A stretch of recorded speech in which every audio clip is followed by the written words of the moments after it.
Queridos, a gente está na nossa série Andando nos Passos de Jesus. E juntos a gente está olhando para características fundamentais de Jesus. E a gente está sendo convidado para uma transformação de vida que vai muito além do comportamento, da moralidade cristã. A gente está sendo chamado para contemplar a beleza única de Jesus.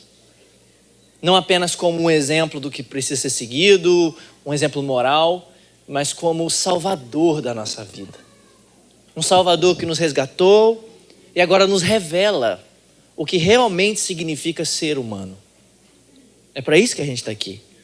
No Evangelho de Mateus, no capítulo 11, Jesus diz algo muito importante. Ele diz: aprendei de mim.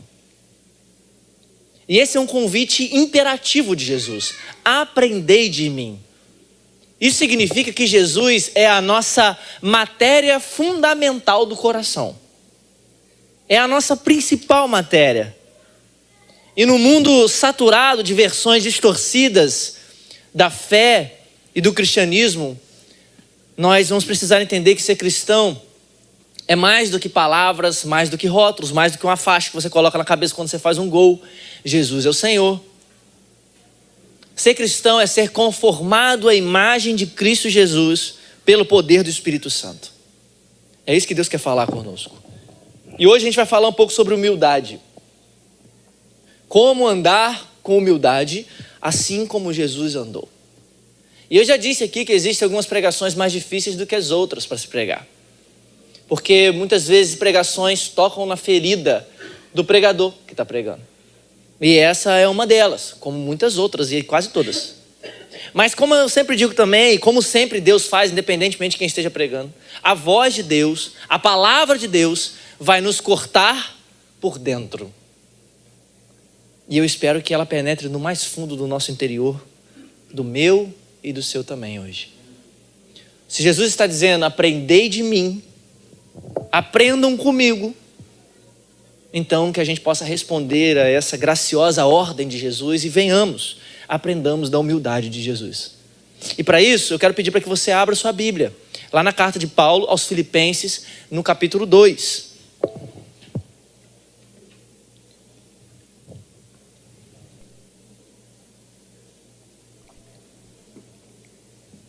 Filipenses, capítulo 2.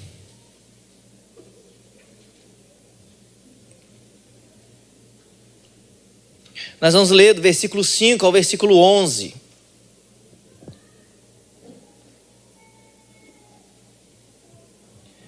Diz assim: tenham entre vocês o mesmo modo de pensar de Cristo Jesus, que mesmo existindo na forma de Deus, não considerou o ser igual a Deus algo que deveria ser retido a qualquer custo. Pelo contrário, ele se esvaziou, assumindo a forma de servo, tornando-se semelhante aos seres humanos. E reconhecido em figura humana, ele se humilhou, tornando-se obediente até a morte e morte de cruz. Por isso também Deus o exaltou sobremaneira e lhe deu o nome que está acima de todo nome, para que ao nome de Jesus se dobre todo o joelho nos céus, na terra e debaixo da terra.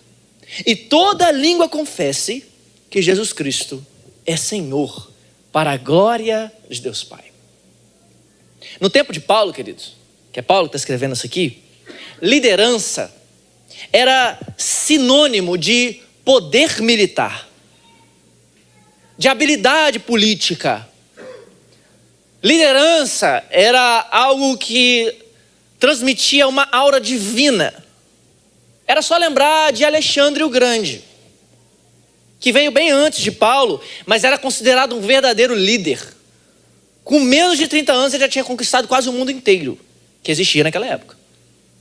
Ele era considerado um homem-deus, um homem divino. Era assim que as pessoas achavam que Alexandre era.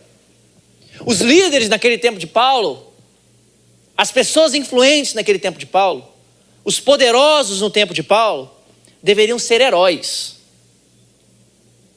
E somente quando a gente compreende esse contexto de Paulo, isso do que Paulo vivia, é que a gente vê o quão subversiva e quão contracultural era a mensagem que Paulo tinha sobre Jesus. E como que Jesus subvertia isso? Paulo diz no versículo 5, tenham em vós o mesmo sentimento de Cristo Jesus.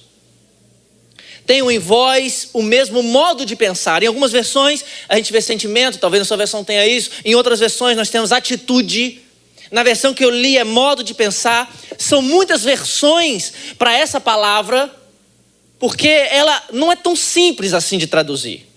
A palavra no grego, e eu não quero ficar aqui falando de grego, mas é para a gente poder entender e chegar lá, é frônesis. E apesar da gente não ter uma palavra exata no português para frônesis, a gente pode dizer que ela não é apenas um sentimento, mas também não é só uma atitude.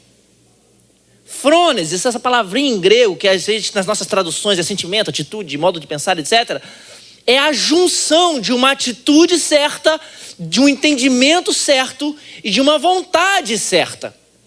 São as três coisas. Por exemplo, nós podemos saber que alguma coisa é certa porque é boa, mas a gente não, às vezes, tem vontade de fazer. Às vezes a gente sabe que perdoar é o correto, mas a gente não tem vontade de fazer. Frônesis não é isso. Isso não é frônesis porque frônesis exige não apenas uma consciência do que é certo, mas vontade de fazer aquilo ali. Ou seja, frônesis, ou essa palavra que está na tua Bíblia, sentimento, atitude de Jesus aí, é quando nós combinamos uma boa atitude, um bom entendimento e uma boa vontade, todos trabalhando juntos ao mesmo tempo. É isso que Paulo está falando que Jesus teve. Mas como que isso aparece em Cristo? Porque se isso é importante para se imitar, o que a gente imita? Se Paulo está dizendo para a gente, tenham isso, o que é? E eu quero que você atente comigo, à medida que a gente vai continuando o nosso texto, para entendermos isso. Paulo diz nos versículos 6 e 7, a continuação do texto, que mesmo existindo na forma de Deus, quem? Jesus. Mesmo existindo na forma de Deus, não considerou o ser igual a Deus algo que deveria ser retido a qualquer custo. Pelo contrário, ele se esvaziou, assumindo a forma de servo, tornando-se semelhante aos seres humanos. Em primeiro lugar, queridos, o texto não está dizendo que Jesus não é Deus, ou que ele deixou de ser Deus para se tornar humano, e depois voltou a ser Deus de novo. Não é sobre isso que o texto está dizendo. Na verdade, o que o texto está dizendo é que Jesus não reivindicou esse papel, nem exigiu essa glória. É sobre isso. Ele nunca usou a divindade dele como pretexto de autopromoção, de autoproteção. Ele nunca usou isso. Ele escolheu não se agarrar aos privilégios que eram dele por direito. Ele escolheu renunciar aos seus direitos a fim de servir os outros. Ele escolheu ser menor a fim de servir os outros. Ele escolheu estar no colo de uma mãe, querendo ou não, é um bebê no peito da mãe, o leite materno. Isso que eu ia falar. Era um bebê, mas era beber no peito da mãe o leite materno. Coisa que nós fazemos para servir os outros. O que o texto está dizendo é que Jesus não usurpou a autoridade que era dele. Ele não utilizou isso. Não é que Jesus se tornou fraco. É que Jesus tinha todo o poder do mundo e toda a força do mundo para usar, mas escolheu não fazê-lo. Para servir, para perder, para morrer, para se esvaziar. É isso que Paulo fala no versículo 7, afirmando que Jesus se esvaziou. E o esvaziamento de Jesus que revela algo divino. Esse esvaziamento foi a escolha humilde que Jesus, sendo Senhor de todas as coisas, decidiu se tornar homem. Alguém que abriu mão da sua posição de rei sobre todas as coisas, de Senhor sobre todas as coisas, para que assim o Senhor de tudo pudesse se tornar servo de todos. Jesus não veio ao mundo apenas porque ele tinha curiosidade de como os humanos andavam. Ele não veio ao mundo para experimentar o que é ser humano. Aquela frase popular que a gente vê por aí, sabe? Quando o Natal falam muito, né? O homem sempre quis ser Deus e só Deus quis ser homem. É uma frase até que fala alguma coisa, faz sentido, mas ela não é completa. Jesus não é como os deuses da mitologia grega e romana, que tinham inveja da humanidade. Os deuses tinham inveja, que os homens podem amar. E os deuses não podiam fazer isso. Jesus não é como os deuses da mitologia. Ele não quis apenas ser humano. Ele quis ser servo.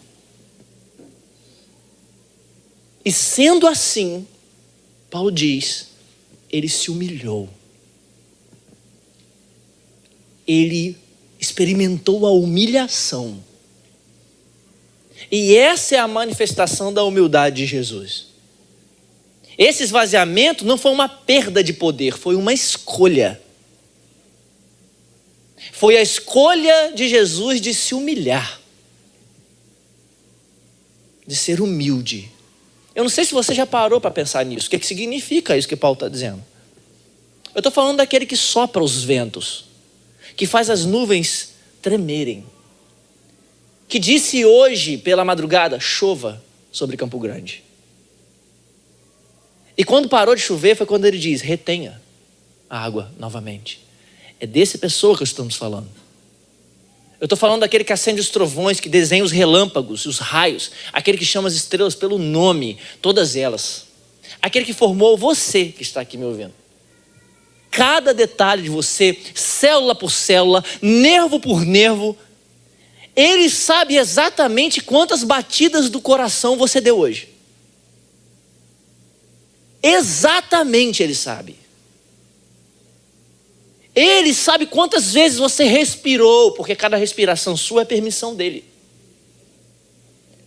Cada batida do seu peito, cada movimento dos seus pulmões acontece porque ele está sustentando isso.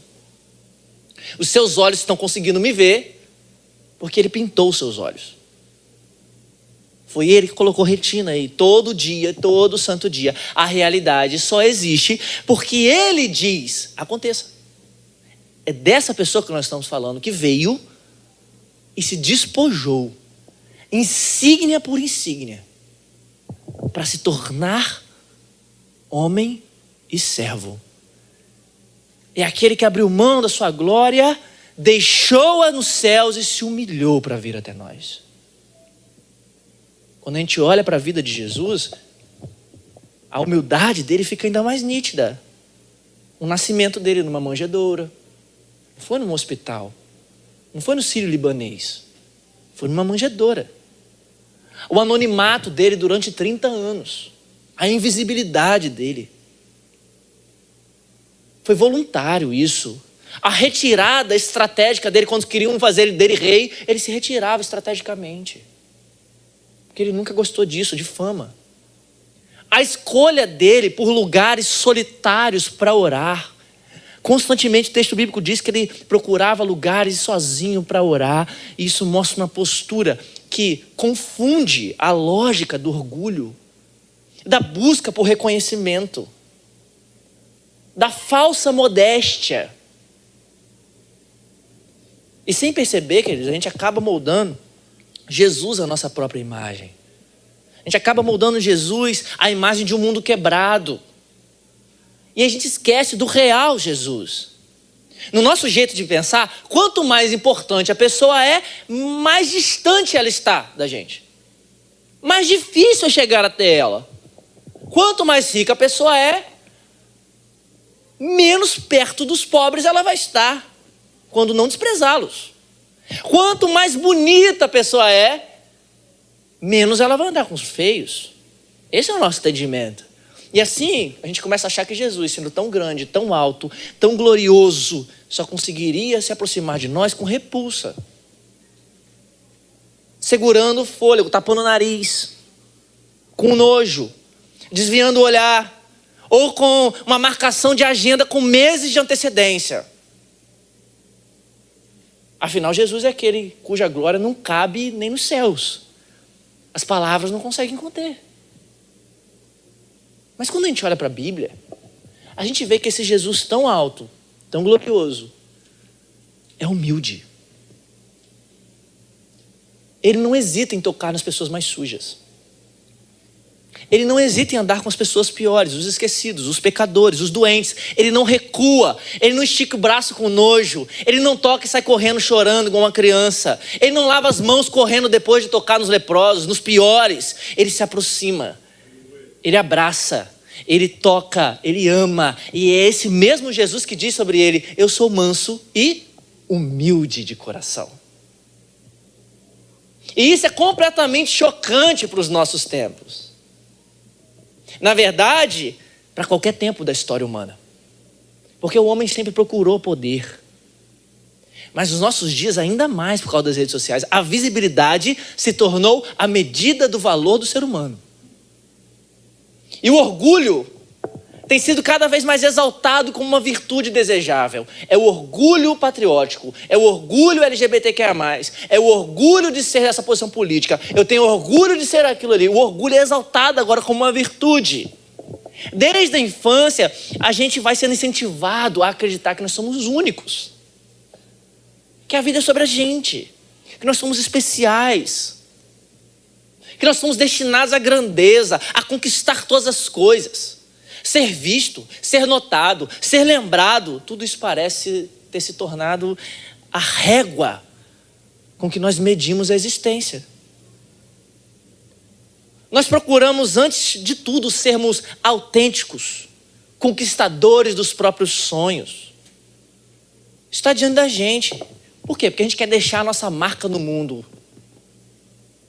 Nós não conhecemos muito a história de Alexandre o Grande. Nós não conhecemos muito a história de Napoleão Bonaparte, dessas pessoas. Mas nós vivemos como eles em nossos próprios mundinhos. Parece que não conseguimos nos desvencilhar dessa necessidade de provar algo para alguém. E assim a gente não consegue ver o rastro que nós deixamos em nossas tentativas de reconhecimento, de aprovação. Relacionamentos quebrados, egocentrismo, expectativas frustradas, achando que ia ser alguma coisa, mas não é mais. Uma competição destrutiva. Isso acontece dentro das famílias, isso acontece nas redes sociais, isso acontece nos colégios. E por fim, uma frustração constante que não nos abandona. Às vezes é subconscientemente que a gente vive assim. A gente faz boas ações, mas a gente fica chateado quando ninguém nota. Quando o nosso cônjuge, o nosso amigo, o nosso irmão da igreja não notou. A gente diz, não precisa agradecer, mas secretamente a gente está esperando o agradecimento. A gente não fala isso. A gente tem a maior dificuldade de falar das nossas vulnerabilidades, das nossas fraquezas. Já viu quando você está numa entrevista de emprego, a pessoa pergunta assim, qual é o seu maior defeito? A pessoa responde, eu sou muito perfeccionista. Eu me dou muito para as pessoas, esse é um defeito que eu tenho. Eu faço tudo pelos outros, isso é um defeito. A gente não consegue falar dos nossos defeitos mesmo. A gente não consegue falar das nossas vulnerabilidades. Essas coisas são um defeito aonde, queridos? A gente fica acreditando nas nossas mentiras. A gente dá até um passo para trás em algumas situações da vida. Mas ninguém sabe que a gente está contando quantos passos o outro está dando para frente. A gente até para ouvir o outro, a pessoa que está ali. Mas enquanto a pessoa está falando, a gente está planejando como que a gente vai contar a nossa parte da história. O nosso orgulho vai se vestindo de muitas formas disfarçadas. É uma opinião forte demais. É porque eu tenho opinião, é por isso. Me processe, eu tenho opinião. É uma convicção inabalável. A pessoa pensa que isso é alguma coisa, mas não é nada, é orgulho. É uma postura de liderança. É porque eu sou líder.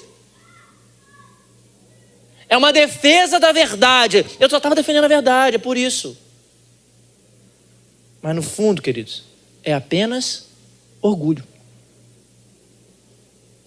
A nossa cultura celebra a autopromoção, mas no fim, nós estamos com as almas esmagadas por ela. E aqui é importante ter cuidado com uma coisa. A gente precisa ter cuidado para não achar que Jesus veio então até nós, se humilhou, se esvaziou, porque a gente merecia. Ou porque a gente ficou tão mal que ele ficou com pena da gente. Olhou para a gente e falou, que pena que eu tenho deles, eu acho que é hora de eu me humilhar então. Não foi por isso não, queridos. A verdade bíblica é que o nosso pecado era tão latente, e esse pecado é o orgulho, que não havia nada em nós que o fizesse descer à terra. É só você se lembrar do grande problema. Quem com ousadia e orgulho agarrou a chance de ser como Deus, conhecendo o bem e o mal? Adão e Eva, lá em Gênesis 3.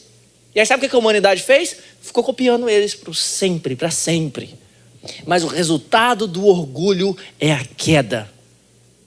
Coloque o lugar da honra, da aprovação, da promoção, lugar do orgulho no centro da sua vida. E sabe o que você vai se sentir no final? Fraco, com medo e um Zé Ninguém. No fim, Alexandre o Grande morreu por causa de uma febre, chorando porque não tinha mais mundo para conquistar. Nero, depois de matar todo mundo, achando que o poder era para matar as pessoas, se matou. Hitler, tão imponente, tão obcecado pela vontade de poder, nos termos de Nietzsche, no final tomou uma cápsula de cianeto num bunker e morreu, apavorado e com medo. Mussolini foi preso logo depois. Sabe por que isso aconteceu? Porque o resultado do orgulho é a queda. E é isso que acontece com quem vive confundindo o céu com a terra, queridos. Que vive confundindo a coisa alta com o chão. E tudo isso grita uma verdade antiga para nós. Quem quebra as leis da realidade será, mais cedo ou mais tarde, despedaçado por ela. Porque o homem é, sobretudo, vazio e pequeno. Então você pode pensar que a saída, então, para isso tudo, é se esforçar o máximo para ser humilde. Tem pessoas que dizem isso, eu sou tão humilde, você não tem noção como eu sou humilde. Você pode tentar se esforçar para isso, mas não. Você pode até tentar mudar algumas coisas, você pode prometer para si mesmo que vai resistir à necessidade de provar o seu valor, você pode pensar um monte de coisa, mas no fundo a luta nunca para. Porque a sede de ser visto, de ser notado, de ser importante, é a sede mais profunda que você nunca imaginava que teria. E é isso que nos cansa. No fim, nós estamos sobrecarregados e cansados. E toda aquela propaganda de seguir os nossos corações, acreditar em nós mesmos, começa a soar muito vazia para nós. Você também não está cansado de ficar o tempo todo tentando se sentir bem consigo mesmo? Todo o tempo, toda hora é isso. E a gente luta contra, mas a gente fica frustrado. Porque a humildade não nasce da força, queridos. A humildade não brota de promessas vazias. Ela não cresce porque você decretou que vai crescer na sua vida isso.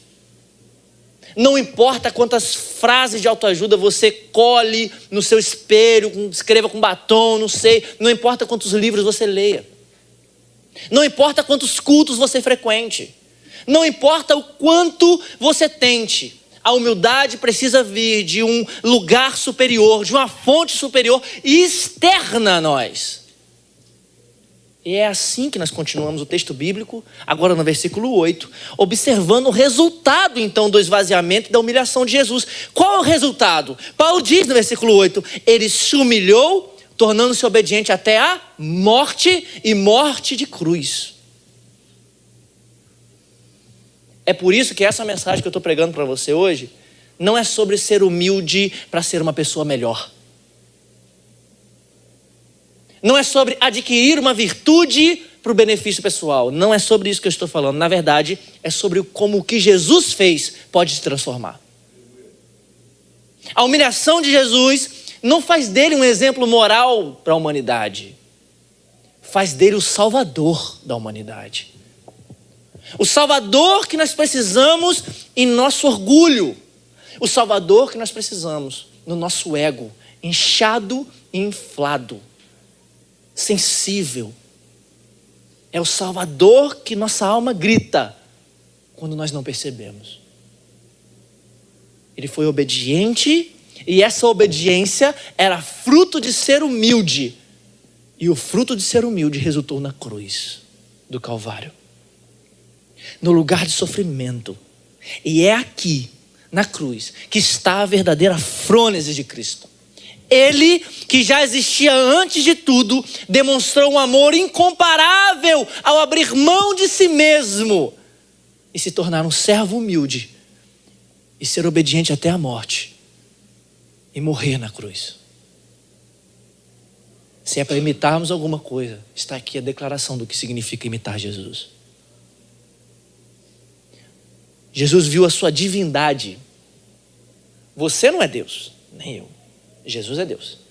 Jesus, quando vê a sua divindade, Jesus, quando vê o fato de ser Deus, sabe o que ele pensa? Ele entende isso como um convite para descer. Jesus entende o seu poder como um convite para se humilhar, para se tornar vulnerável nas mãos dos homens, para receber saliva humana no seu rosto. Saliva essa que ele colocou na boca daquelas pessoas. Era assim que Jesus entendia o seu poder. É assim que ele via tudo que ele fazia. Jesus se entendia como Deus, como um convite para se abaixar, para carregar nos ombros o peso do pecado nosso na cruz. Então isso significa, queridos, que quando nós olhamos para Jesus, desprezado, rasgado, cuspido, esbofeteado, pendurado entre o céu e a terra, naquela cruz, o que nós estamos vendo e olhando diretamente é o rosto de Deus. E que rosto é esse? Qual é o rosto de Deus? Não é o rosto de um Deus distante, frio. Não é o rosto de um Deus entronizado nos palácios de ouro. É o rosto do Deus que se entrega, que se dá por completo, que ama até o último suspiro. Um Deus cuja glória brilha mais forte na cruz do que em qualquer trono que nós possamos ver. E então Paulo continua, por causa disso, também Deus o exaltou sobremaneira, ele deu um nome que está acima de todo nome, para que ao nome de Jesus se dobre todo o joelho, nos céus, na terra e debaixo da terra, e toda língua confesse que Jesus Cristo é o Senhor, para a glória de Deus Pai. Aí sim, a morte, a cruz e então a exaltação. A humilhação e então a exaltação. Sabe por quê? Porque Deus não aceita triunfalismo, queridos. Porque o triunfalismo sempre exige, sempre quer vitória sem sofrimento. Mas isso é contrário à natureza de Deus. A frônese de Cristo, o esvaziamento de Jesus, não permite vitória sem sofrimento, sem obediência, sem humilhação, sem contrição, sem quebrantamento, sem choro, sem morte, sem dor. Jesus recebeu o nome sobre todo nome pelo poder da ressurreição. Mas isso veio pela cruz e pela morte dele. Muitas vezes nós contamos a história de Jesus como se poder e humildade fossem opostos. Mas não é. Porque o verdadeiro poder existe para servir, para fazer os outros florescerem. Ser humilde, queridos, não é negar o poder ou a honra ou o reconhecimento. Na verdade, é o propósito mais alto do poder e da honra. É ser humilde. Veja isso. O jeito de ser Senhor no reino de Jesus é o oposto do império deste mundo. No mundo, o poder escraviza. Em Jesus, o poder se humilha. No mundo, o poder vive com medo, sempre olhando assim de canto, assim, ó, com receio de alguém tomar. O poder dos nossos tempos é violento, é paranoico, é destruidor. É isso que o orgulho faz, mas em Jesus não. Em Jesus o poder não precisa matar para provar que é maior. Se você parar para pensar e olhar para a cruz, você vai ver isso, porque naquela cruz todos os nossos pecados estavam sobre ele, sobre Jesus. E Jesus sabia disso. E se Jesus fosse o Senhor dos padrões desse mundo, ele mandaria degolar você naquela cruz. Mas ele não mandou. Ele amou seus inimigos. Ele não morreu por pessoas perfeitas, ele morreu pelos inimigos. O poder de Jesus era tão seguro, era tão livre, era tão cheio de amor, era tão cheio de graça, que ele não precisou desumanizar ninguém. Isso é humildade. Porque esse é o mundo de Jesus, manso e humilde. A cruz revela então, simultaneamente, a profundidade do amor de Deus e a gravidade do nosso pecado e a nossa necessidade que temos dele. Quando eu olho para a cruz, queridos, eu me sinto envergonhado das vezes que eu tento ser notado. Porque quem que poderia permanecer arrogante diante da cruz? Quem poderia permanecer soberbo diante da cruz? Se nos falta humildade, é porque nos falta a cruz. Nos falta não só cantar, mas viver o que nós cantamos aqui. Prostro-me diante da cruz, vejo o sangue de Jesus. Nunca vi amor maior. Falta isso. Eu sinto vergonha quando eu olho para a cruz. Então fica uma pergunta. Em que mundo nós viveremos? No do orgulho ou no de Jesus? A verdade, queridos, é que sem perceber nós já respondemos essa pergunta. Nós já fizemos a nossa escolha. A gente faz essa escolha umas 1000 vezes por dia na maneira como a gente trata a nossa família, na maneira como a gente trata as pessoas, na maneira como nós nos trabalhamos, na maneira como a gente gasta o dinheiro, na maneira como a gente se relaciona. Não existe vida neutra. Cada ação nossa diz: ou o orgulho é Senhor, ou Jesus é o Senhor. E a resposta adequada para essa fascinação que a gente tem por a gente mesmo, esse estranho fardo de pertencer a si mesmo, esse narcisismo, essa estranha melancolia de amar a si mesmo, a resposta adequada para o orgulho, para a soberba que habita em nós, é quebrantamento. É ter a mente de Jesus. É o mundo do orgulho morrendo para nós e a gente morrendo para o mundo do orgulho. A Bíblia chama isso de nascer de novo. A Bíblia chama isso de ter um outro coração. A Bíblia descreve isso como um Deus, um cirurgião, substituindo as pedras que existem dentro de nós por um coração de carne. Não basta dizer, ok, tudo bem, vou tentar ser um pouco mais como Jesus a partir de agora, essa série aí que está vindo aí, eu vou andar mais humildemente, vou servir mais, vou ajudar mais, vou pedir desculpa com mais frequência agora. Não vai bastar, queridos, não se trata de fazer mais coisas boas num mundo velho. Não adianta.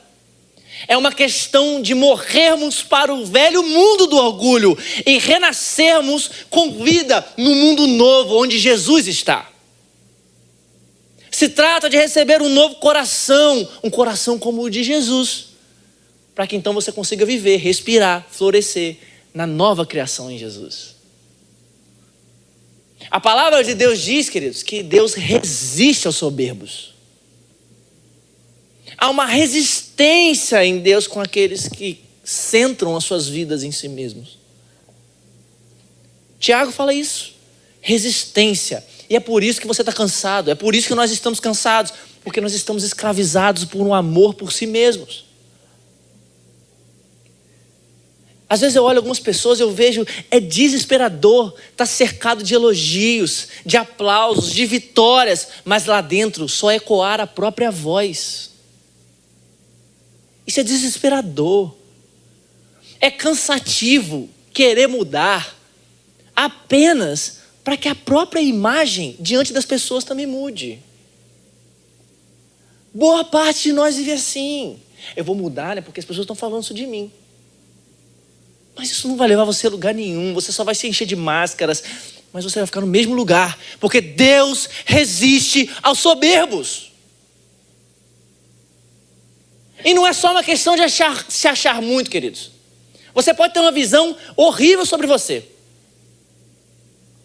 mas você pensa tanto em você, porque não tem a ver só com você pensar muito bem de você. Mas se você pensa muito mal de você, mas vive pensando em você, você é orgulhoso do mesmo jeito. É sobre pensar menos sobre você. Não é sobre só se achar, é de ter uma visão sobre si mesmo tão confiante que as pessoas não conseguem nem tocar você. Pessoas assim não conseguem mudar as suas vidas, não conseguem experimentar uma mudança, porque existe uma resistência. Elas continuam no mesmo lugar, porque há uma resistência espiritual, porque Deus resiste ao soberbo, ao arrogante, ao que se superestima. Deus resiste. Às vezes a pessoa quer tanto ser mudada, a pessoa quer muito ser mudada, quer ser transformada, ela quer tirar esse jeito rancoroso, ela quer perder esse jeito truncoso, de sempre responder, de sempre ter resposta, de sempre estar certo, ela quer ser isso, mas não há nenhuma mudança, porque ela está sendo bloqueada nessa situação espiritual da vida dela, porque ela não consegue se ver como menor, ela não consegue se ver como alguém ensinável, ela não consegue ouvir, ela não tem um coração ensinável, um coração que escuta. Ela tem sempre um coração mais voltado para a resistência do que para a mudança. Entre mudar ou evitar ou resistir, a pessoa sempre escolhe evitar e resistir e não mudar. Só há uma opção para aqueles que querem seguir Jesus: mudar. Essa é a opção de Jesus. Então, querido, reconheça a sua miserabilidade. No mesmo texto que Deus diz, que o Tiago diz que Deus resiste ao soberbo, o mesmo texto, a resposta é: Ele dá graça aos humildes. Então, vamos fazer um trato. Vamos deixar Deus nos colocar no nosso lugar. Deixa Deus colocar você no seu lugar. É isso que eu preciso.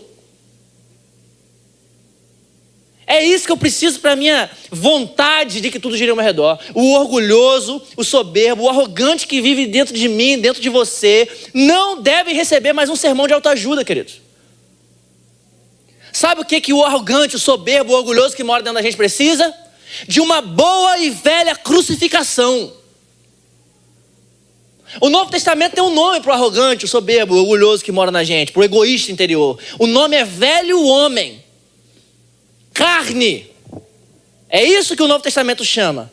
E o conselho de Paulo e da Bíblia para a gente lidar com isso está lá na carta de Romanos. Ele diz: porque se vocês viverem segundo a carne, caminharão para a morte, mas se pelo Espírito matarem as obras da carne, então vocês viverão. Matarem, mortificarem, crucificarem. A solução para o orgulho não é reabilitação, é morte. A morte do ego pelo poder do Espírito Santo. Essa é a solução. E a mente de Cristo, ter a mentalidade de Jesus, ter a mesma frônese de Cristo, o sentimento, o modo de pensar, a atitude, é o padrão que deve matar o orgulho humano. É isso que nós precisamos. Se quebrantar dói, queridos. E eu quero que sejam causadas essas dores em mim. As dores do quebrantamento. Porque quebrantamento é a resposta adequada para o pecado. O lugar do quebrantamento, queridos, é o lugar do encontro com Deus. Eu vejo pessoas se sacrificando ao máximo. Fazendo. Me parece que esses sacrifícios não levam a lugar nenhum. Mas sabe por quê? Porque Deus não está pedindo esses sacrifícios. Porque sabe o que Deus pede? Como diz o salmista: sacrifício agradável a Deus é ter um espírito quebrantado, um coração quebrantado e contrito. Tu não desprezarás. Deus não resiste a um coração quebrantado. A um espírito humilde. Ele não resiste. Ele não vai desprezar. Nós precisamos então dizer para Deus o que nós somos, pecadores, e o que realmente nós precisamos, um coração novo.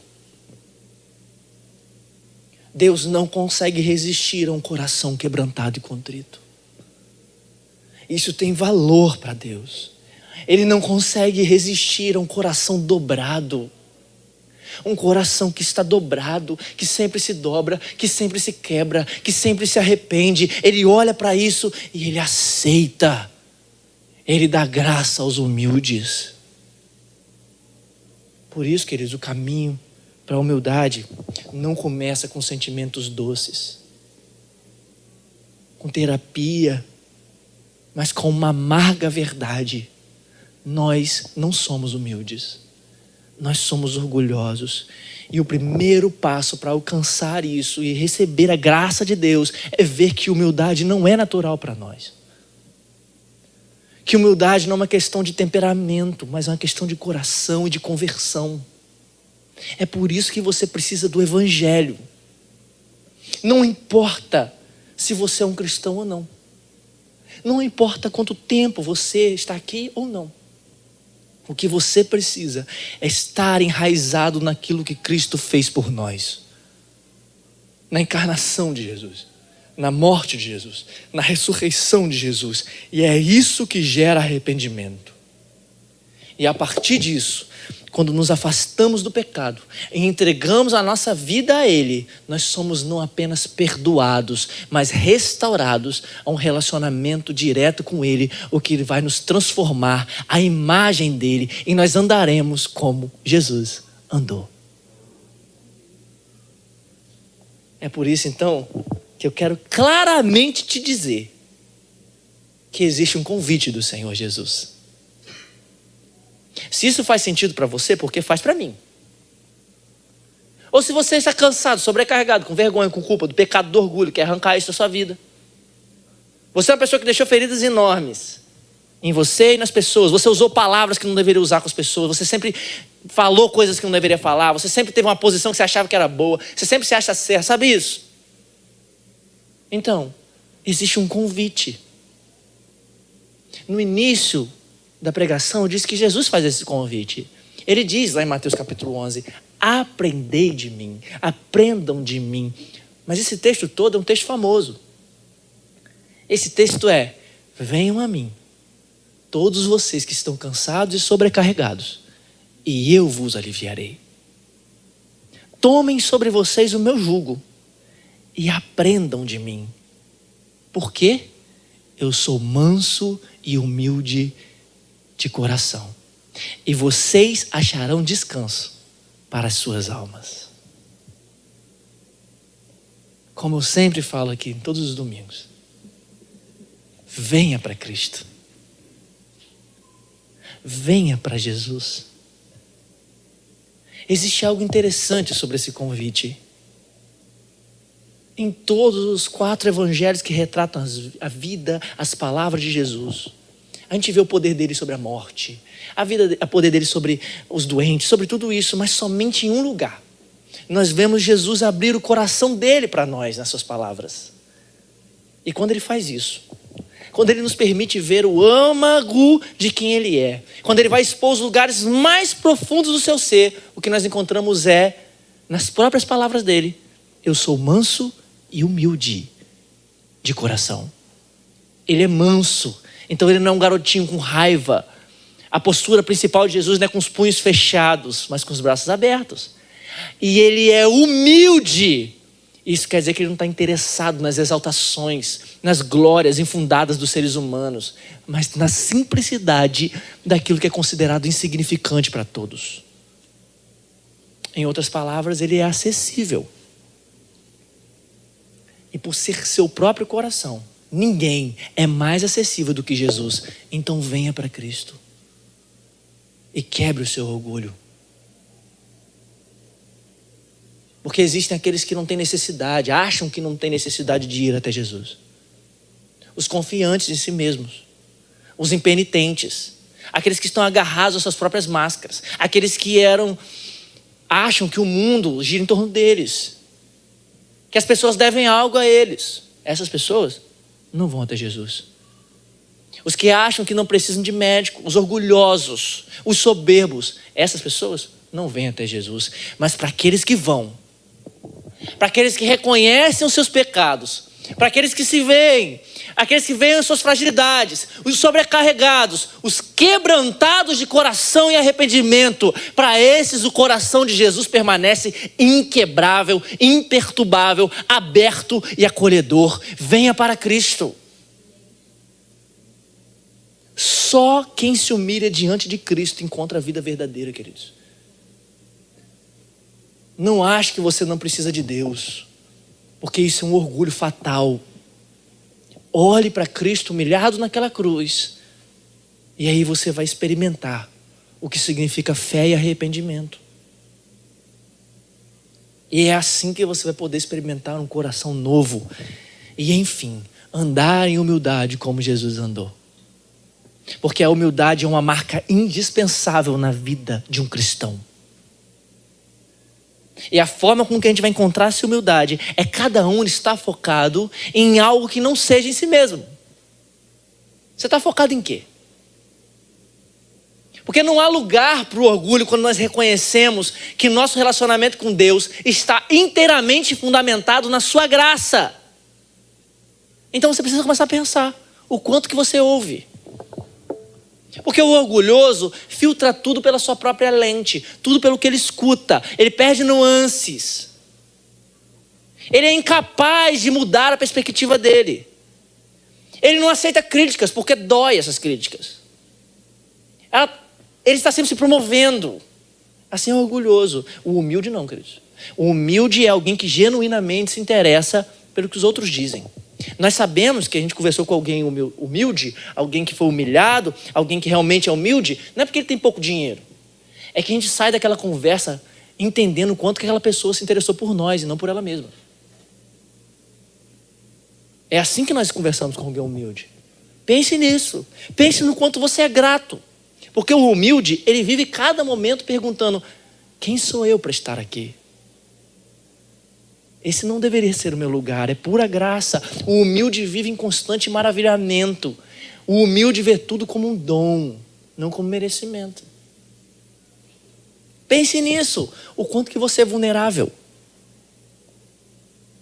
Eu conheço gente que não fala nada das suas fragilidades, não fala nada. Quando vai falar qual é o seu problema que você está passando, irmão? O irmão fala assim: não, é porque é coisas da vida, né?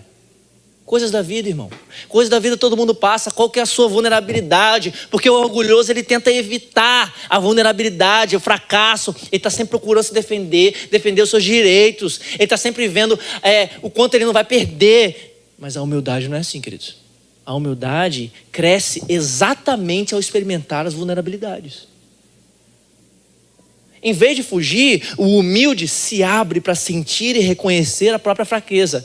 E o humilde transforma aquilo ali como combustível para a sua humildade. Pense nisso. Você tem garra para passar despercebido pelos outros? Você tem fibra para isso? Como que você lida com o fato de ser ignorado? A espiritualidade que você tem te capacita a fazer algo que as pessoas não vão ver? Você considera as pessoas ao seu redor superiores a você? Essas perguntas todos nós teremos que fazer. Porque o orgulho não é derrotado com palavras, querido.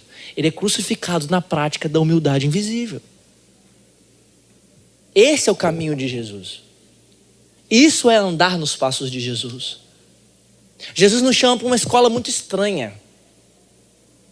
Uma escola desconfortável, que não tem holofotes, não tem diplomas dourados. Jesus nos convida a aprender dele no pronto-socorro da vida. Onde estão as coisas piores? Jesus não chamou seus discípulos para andar no palácio real do trono da fama. Então imagine o que é aprender sobre o amor enquanto está rodeado de pessoas que não conseguem amar direito. Imagine o que é aprender sobre a paciência enquanto a sua alma está sendo empurrada até os limites de pessoas irritantes, difíceis, imaturas. Imagina estudar sobre o perdão enquanto você está experimentando o gosto amargo da traição. Imagine, porque esse é o seminário de Jesus. Essa é a escola de Jesus. Esse é o jeito de Deus. Frequentemente, Deus aparece em formas fáceis de serem rejeitadas, desprezadas, ignoradas. Mas a humildade sempre foi o caminho que Deus escolheu. No nascimento dele, como a gente falou, que deixou sua glória, anjos estavam cantando no céu e ninguém viu. Você já se perguntou onde estão os anjos invisíveis agora? Onde eles estão cantando?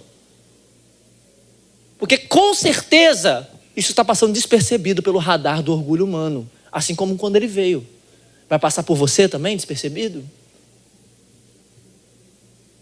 Essa é a escola de Jesus. Deus nos leva para mais perto da dor, da fragilidade, da pobreza, porque é ali que Ele vai nos ensinar como Ele andou. Porque é ali que nós experimentamos quebrantamento. Então, em vez de você alimentar um melhor eu, preciso alimentar um melhor eu, deixe de ser você. Porque nós somos chamados a abraçar, queridos, a fraqueza como palco da suficiência divina. Porque a nossa maior glória está em sermos vasos de barro que carregam um tesouro verdadeiro que é o Evangelho. Então, a humildade não é uma técnica que você vai ter que aprender. Não é uma virtude que você vai conquistar pela força. É o fruto de alguém que foi despojado pelo quebrantamento, da necessidade de provar algo para Deus e para as pessoas. É o descanso de quem sabe pela cruz, de que mesmo que eu seja assim, Deus me amou e Ele está me transformando para ser uma nova pessoa. É disso que você precisa. Você vai ter um tempo para pensar sobre isso. Eu quero que você curva a sua cabeça. Eu quero que você coloque a sua vida diante de Deus. As suas palavras diante de Deus. Como você trata as pessoas, os seus filhos. As palavras que você dirige a eles. As pessoas ao seu redor. Os relacionamentos. Você está sempre certo? Que triste. Que fardo.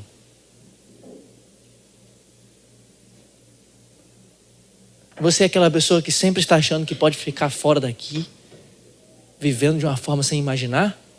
Ah, não, eu não preciso disso. É isso? Que triste. Coloque isso diante de Deus agora.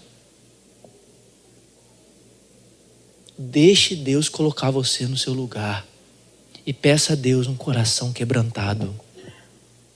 Você vai ter um tempo para isso. Depois você vai poder cantar uma canção junto conosco.